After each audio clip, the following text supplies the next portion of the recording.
بسم اللہ الرحمن الرحیم. ایک صاحب سے ملاقات ہوئی. وہ انڈیا میں پیدا ہوئے. آج کل وہ ایک مغربی ملک میں رہتے ہیں. میں نے ان سے پوچھا کہ اپنا کوئی ایکسپیرئنس بتائیے, کوئی تجربہ. انہوں نے کہا کہ سب سے بڑا ایکسپیرئنس یہ ہے کہ ہمارے ملک میں ایک ایسا آدمی پریزیڈنٹ بن گیا ہے جو کھلے طور پر کہتا ہے کہ آئی ڈس لائک مسلمس.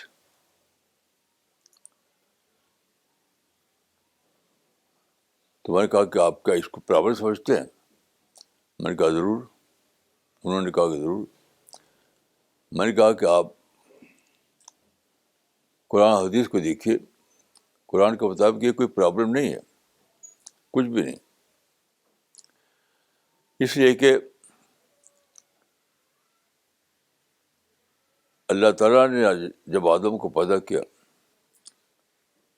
تو شیطان یعنی ابلیس آدم کا دشمن ہو گیا. اس نے کہا کہ میں آدم کی پوری نسل کو تباہ کروں گا. لا احتنکن ذریتہم الا قلیلا. تو اللہ تعالیٰ نے کہا کہ تم آزاد ہو, جو چاہو کرو.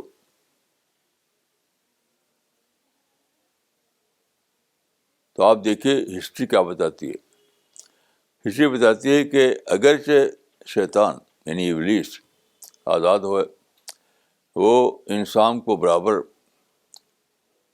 ان کے خلاف سازشیں کرتا ہے, انسان کو تباہ کرنے کی کوشش کرتا ہے, لیکن انسانیت فلرش کر رہی ہے. انسان فلرش کر رہا ہے. مثلاً سیکولر اعتبار سے دیکھیے تو اس مدت میں انسان اس چیز کو پیدا کر سکا جو کہتے ہیں انڈسٹریل سویلائزیشن. سمجھا جاتا ہے کہ انڈسٹریل سویلائزیشن سب سے بڑا واقعہ پوری تاریخ کا, اور شیطان روک نہیں سکا. پھر آپ مسلمانوں کی حالت دیکھیے. 610 عیسوی میں مکہ میں صرف ایک شخص مسلم تھا, یعنی محمد بن عبداللہ. 610 عیسوی میں صرف ایک شخص.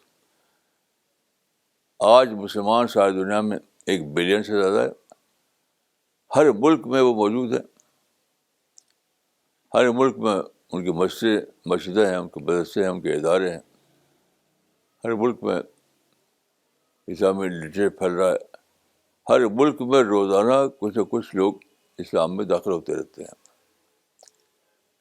تو شیطان کیا کر پایا؟ اسی طرح سے کوئی پرائم منسٹر, کوئی پریزیڈنٹ کچھ نہیں کر سکتا. آپ جانتے ہیں کہ جو ڈیموکریسی ہے, کنگ شپ کے زمانے میں بادشاہ جو ہوتے تھے وہ پرماننٹ ہوتے تھے, ڈائناسٹی تھی. اب تو ڈیموکریسی کے زمانے میں پیریڈیکل رولر ہوتے ہیں. پیریڈیکل رولر یہ چند سال کے آتے ہیں پھر جاتے ہیں, چند سال کے آتے ہیں پھر جاتے ہیں. تو یہ تو ٹیمپرری فنامنا ہے. تو آپ اس کو لے کر کو سوچتے ہیں. آپ یہ سوچ کر سوچیے کہ اس دنیا کو جو کنٹرول کر رہا ہے وہ گاڈ, اور وہ اللہ سبحانہ و تعالیٰ ہے. اس دنیا کو کنٹرول کرنے والا کوئی انسان نہیں, کوئی بھی نہیں. وہ اللہ رب العالمین ہے.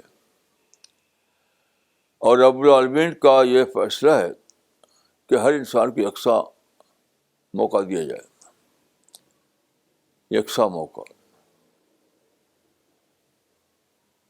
تو آپ ان چیزوں کو لے کر کیوں سوچتے ہیں؟ اللہ کے وعدے کو لے کر سوچیے, تاریخ کو لے کر سوچیے. اس درمیان جو تجربات ہوئے انسان کو، اس کو لے کر سوچیے تو کبھی تاریخ رکی نہیں، نہ سیکولر تاریخ نہ اسلامی تاریخ. تو میں نے کہا کہ آپ یہ سب بس سوچیے، آپ دعوت پلان بنائیے، ہمیشہ دعوت، پیسفل دعوت.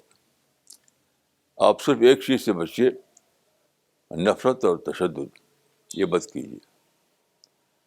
پھر ساری دنیا میں آپ کے لیے موقع ہے کہ آپ دعوت کا کام جس طرح چاہے کریں، جتنا چاہے کریں، کوئی روکنے والا نہیں. اور یہ زمانہ آپ جانتے ہیں کہ مذہبی آزادی کا زمانہ ہے، ریلیجس فریڈم کا زمانہ ہے. اس زمانے میں فریڈم جو ہے، فریڈم یہ انسان کا انڈینائبل رائٹ مانا جاتا ہے. تو اس حق کو استعمال کیجیے. صرف یہی کیجیے کہ آپ نہ کسی نفرت کریں، نہ کسی تشدد کریں، کچھ نہیں. اپنا پازیٹیو انداز میں آپ اپنے کام کی پلاننگ کیجیے. تو آپ کے لیے کوئی رکاوٹ نہیں، کوئی پرابلم آپ کے لیے پرابلم نہیں. اگر پرابلم ہوتا تو اسلام کیسے پھیلتا تھا دنیا میں؟ ایک سے اتنا زیادہ لوگ ہو گئے دنیا میں، کیسے ہوتا؟ اس وقت صرف ایک کنٹری کے ایک شہر میں تھے کچھ لوگ، اور ساری دنیا میں مسلمان پھیلے ہوئے، ہر ملک میں.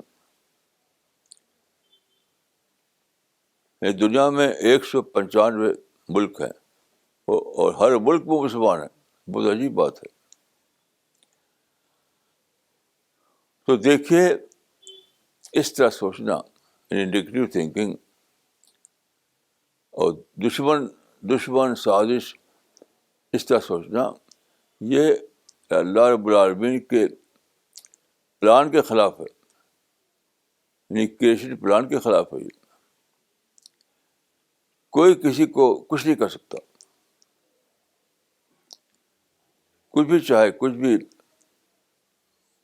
وہ دشمن بنے، کچھ بھی کرے، لیکن وہ کسی انسان سے اس کی قسمت نہیں لے سکتا، کسی انسان کی ڈسٹنی کو بدل نہیں سکتا وہ، کیونکہ آزادی خدا کی دی ہوئی ہے. کون چھین سکتا ہے اس کو؟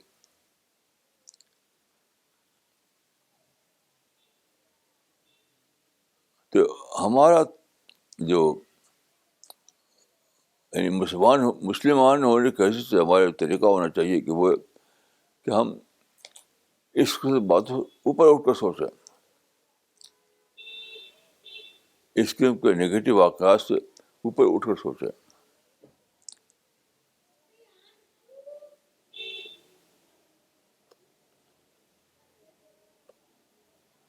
یہ ہم کو اسی اوپر کو اٹھ کر سوچنے کو اعراض کہا گیا ہے. اعراض کرو، اوائڈ کرو، اوپر اٹھ کر سوچو. واقعات نگیٹو ہوں یا کچھ بھی ہوں، تو اسے اوپر اٹھ کر سوچو. اور تمہارا بھروسہ اللہ رب العالمین پر ہونا چاہیے، انسان پر نہیں. انسان دشمن ہو تب بھی آپ کا کوئی نقصان نہیں کر سکتا. انسان دوست ہو تب بھی آپ کو کوئی فائدہ نہیں پہنچا سکتا. یہ تو اللہ رب العالمین کا جو پلان ہے اس کے مطابق سب کچھ ہوتا ہے اس دنیا میں.